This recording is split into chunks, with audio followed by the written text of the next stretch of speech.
Before I get to this review of Fashion Dreamer, I would like to address the elephant in the room concerning this game. I'm a fan of Style Savvy, and I've been one since playing the first game on the Nintendo DS many years ago. As far as I'm concerned, the Style Savvy Style Boutique Girls Mode series is possibly the heights of fashion games. It was extremely well made, and it was clear that the developer, Sophia, put a ton of love, time, and effort into those games. So after the last Style Savvy game released on the Nintendo 3DS in 2017, and there was no word of a new one for the Nintendo Switch, I felt a sort of emptiness. So imagine my surprise when I saw a trailer for Fashion Dreamer. As they showed the characters, customization, and high-quality clothing, I was immediately reminded of Style Savvy and became very interested. And when I later learned that this new fashion game was developed by Sophia, makers of Style Savvy, I was ecstatic because this would be the first Style Savvy game in 5 years. But when Fashion Dreamer released, there were quite a few Style Savvy fans who were disappointed. They compared Fashion Dreamer to Style Savvy, and that was the problem, because Fashion Dreamer is not and was not meant to be Style Savvy. While I can understand the string of logic that led some fans of Style Savvy to reach the conclusion that Fashion Dreamer was another Style Savvy game, it's not.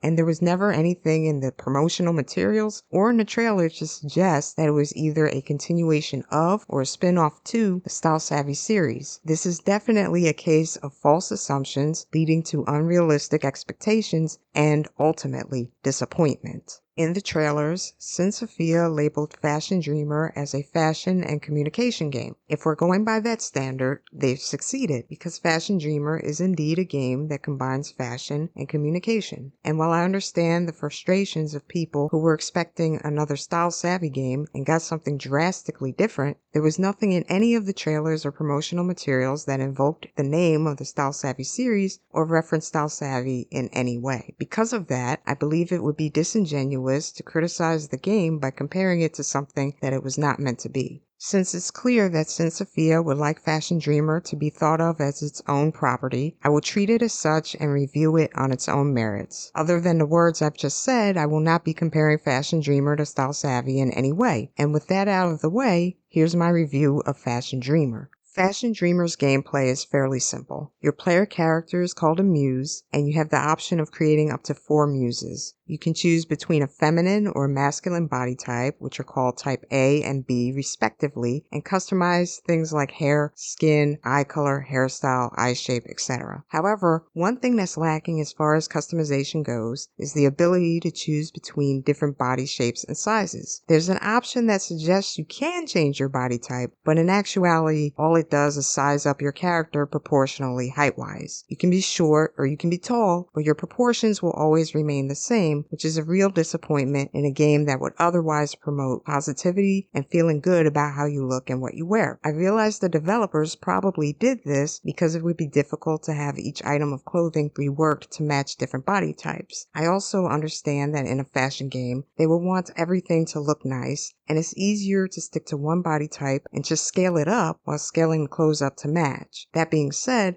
I would have loved if they had put the extra bit of effort into reworking their system so that the clothes do fit well on different bodies. I will give them credit for one thing though. Options that tend to be gender-locked in games like facial hair and makeup are available to both muse types. Unfortunately, other than minor things like hats and earrings, major articles of clothing like shirts, pants, dresses, and even coats are locked to either type A or B bodies. I'm guessing the developers made this decision because, again, like creating a wider range of body sizes, trying to program, say, a skirt or dress on a type B body or a suit jacket on a type A body and make it look good would have taken up too many resources, especially considering the variety of available clothes.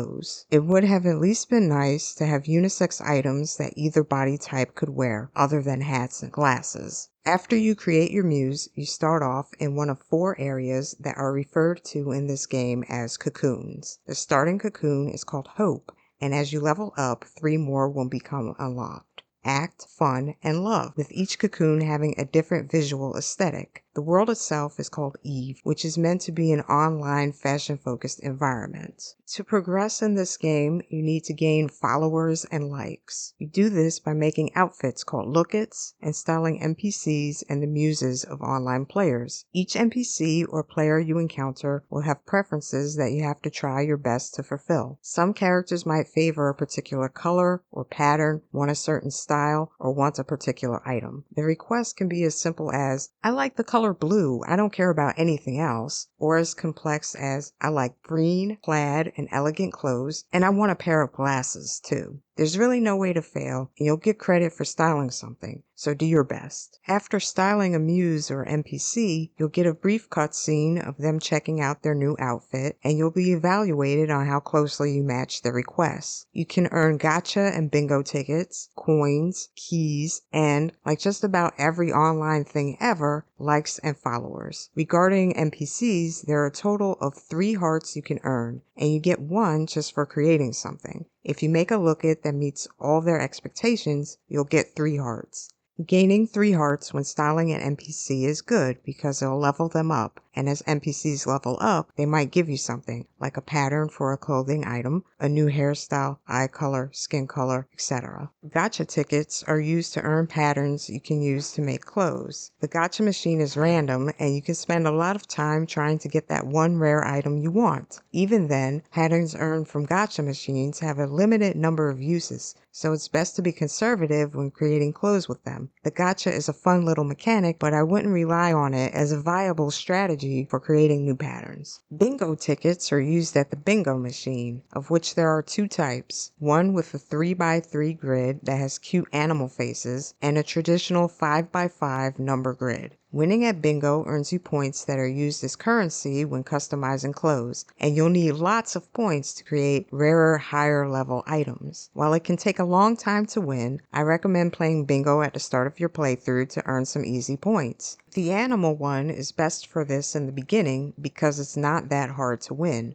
The number bingo is much harder to win, but the payoff is significantly better. Both bingo games have bonus multipliers for things like winning quickly or slowly, and for getting double, triple, and quadruple bingo. Interestingly enough, I managed to get a double bingo for the first time while recording this video, so while difficult, it is possible to do. Coins are used at vending machines that dispense items to use as props while taking photos of your muse. I think using the items in the photo might give you more points and followers, but I haven't tested this theory. To be fair, I don't use the photo items that much, and I've found that just taking regular photos is good enough for earning likes and followers. Keys are super important and hard to come by. You sometimes get them when creating lookits for NPCs, but I haven't found a way to earn them consistently. You use keys to unlock new patterns which you can use infinitely, unlike the patterns earned from gacha machines. If you don't want to keep making the same low-level clothes during your playthrough, you'll want to have plenty of keys on hand to unlock the cooler, rarer, higher-level stuff. This is also how you level up your brand. The more higher level clothes you customize, the higher your brand level increases. The more your brand level increases, the more higher level patterns you can unlock. A good way to raise your brand level is by unlocking the highest level patterns you can afford and making a customized piece, rather than unlocking a bunch of low level patterns and creating something from those. While you'll lose keys quickly using this method, you'll be able to reach the higher level, rarer patterns much faster. You can create your own clothing brand. You can use some pre-existing assets to create a logo for your brand, and any clothes you customize will be under your brand label. If other players like items from your brand, you'll earn more likes than if they liked something you were wearing or showcasing from a brand that's not yours. You'll need likes because likes are converted to points, which are used as currency to customize clothes. If you're creating lookits and taking photos, gaining likes won't be an issue. You'll also gain access to a showroom, where you can add mannequins and shelving to show off your items or other items you've obtained elsewhere, like through lookits and trending boards that show popular items. If you're connected online, you'll be able to visit the showrooms of other players and like their items to add them to your collection, and other players can do the same with your showroom and items. Every so often, you might get a notification that an NPC is visiting your showroom. If you meet up with them, they might give you something. In addition, each time you change up your showroom, you'll gain likes likes and followers. Unfortunately, you can only have one showroom and are limited to 25 items. I really hope this can be improved in a future update. Another thing you can do is tag an item to showcase it. If you're lucky, it might show up on the trending board and other online players will like it. You can rack up a ton of likes if your item is trending, and even more if the item you picked is from your brand. I easily made around 500,000 points from one skirt I created. Each time someone likes your item, you get a nice little pop-up notification. It gets quite addicting, but I do recognize that some players might be put off by constant notification jingles. You also have the ability to take photos using a drone camera. I found the amount of photo customization to be fairly deep, considering how photography is not a key focus of this game. You can zoom in and out, tilt the photo, add filters and stickers, hold props, make fun poses, etc. There's something called a photo egg in each cocoon that lets you take photos of your muse using interesting backgrounds, but I rarely used it. You'll earn likes and followers after taking a photo, so I recommend doing it after making look-its. It doesn't have to be good enough for a museum. A quick snapshot of your muse standing next to another one will give you easy likes. It's a great early game strategy. The downside is each photo saves to your system or SD card, so you might end up with a lot of photos you don't really want or need. You might be thinking,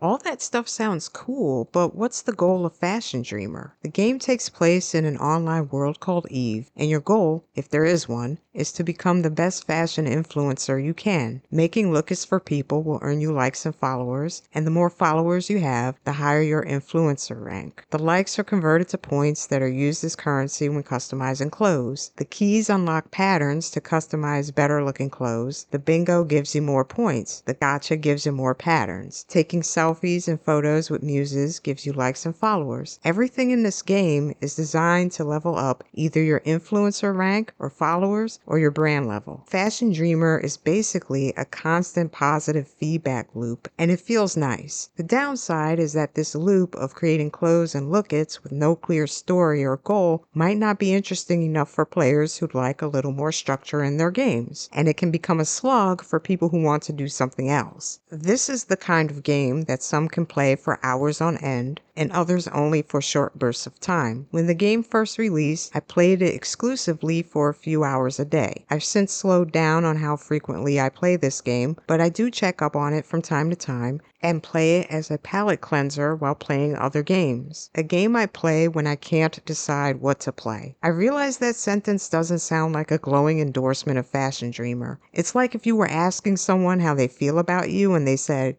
"You're alright, I guess." It sounds even worse if the person you were asking were a spouse or significant other. So let me take the sting away and tell you what I liked about this game. I've already mentioned this in my rundown of the gameplay, but I love the positive feedback loop of this game. With the frequent pop-up notifications, likes, follows, and rewards for styling muses, I constantly feel like I'm doing something right. As a person whose fashion icon is the old man from Jurassic Park, I love that I can be a fashion disaster and still get told I'm doing well. If you've ever played Forza Horizon, it's like that, but for fashion. You can't fail, and you'll always be rewarded in some way. That's not for everybody, but it's for me. Fashion Dreamer gives me a relaxing sandbox where I can play around with different styles and wear clothes I would never wear in real life. I love the variety of clothing and styles in this game. There's a ton to choose from, and the color customization options allow you to make the outfit you want. All the clothes look really good, and it's clear there was a lot of effort put into designing them. I would totally buy some of the clothes in this game if I saw them in real life. Playing online is fun and free. You don't need a Nintendo Online account to play, which removes a large barrier to entry for some. I love seeing my game populated by other players' muses, checking out their stats in showrooms, and making and receiving look-its. While the game didn't seem to have a lot of players in the first week or so after release, I feel like there are significantly more players now, particularly from English-speaking areas. I remember seeing a lot of Japanese and Korean players in my game at first, but it seems like the game might be catching on more among English speakers, which is awesome because I feel like like Fashion Dreamer fell between the cracks among so many other releases. As limited as the communication is, it's still serviceable. You can request and receive requests for lookits, and you can send heart and thank you stamps. I enjoy sending stamps to other players and love it when I get them for something I've designed. I do wish we could message other players, but I understand why that's not possible if there are safety concerns. Now for the negatives, at least for me and maybe for you.